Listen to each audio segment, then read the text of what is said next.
خبر آپ کو دیں گے۔ گلگت بلتستان کے بارش اور لینڈ سلائیڈنگ سے متاثرہ علاقوں میں NHA کی کارروائیاں اس وقت جاری ہیں۔ ترجمان NHA کے مطابق خراب موسم کے باوجود شاہراہ کو چلاس جانے والی سائٹ سے کلیئر کر کے ٹریفک کے لیے کھول دیا گیا ہے۔ اس وقت وہاں پر کیا صورتحال ہے جانیں گے ڈان نیوز کے نمائندے طاہر شرانی سے۔ جی طاہر بتائیے گا۔ جی، جو گلگت بلتستان کے بارش اور لینڈ سلائیڈنگ سے جو متاثر علاقے ہیں وہاں پہ نیشنل ہائی ویز اتھارٹی کی جانب سے وفاقی وزیر مواصلات عبدالعلیم خان کی ہدایت پر جو سرگرمیاں ہیں وہ جاری ہیں۔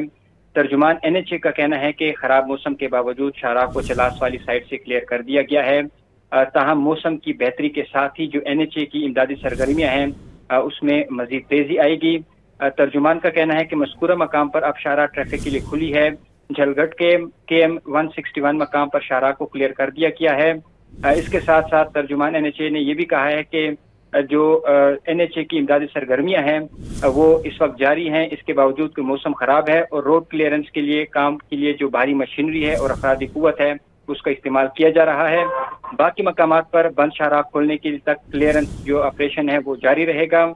ترجمان کا کہنا ہے کہ NHA ہیڈ کوارٹر میں قائم کنٹرول روم سے تمام جو سرگرمیاں ہیں اس کو مسلسل مانیٹر کیا جا رہا ہے اور موسم کی خرابی کے باوجود جو NHA کی ٹیمیں ہیں وہ متحرک ہیں اور کوشش کی جا رہی ہے کہ جو بھی روڈ بند ہیں ان کو جلد از جلد کلیئر کر دیا جائے۔ جی بہت شکریہ آپ کا طاہر۔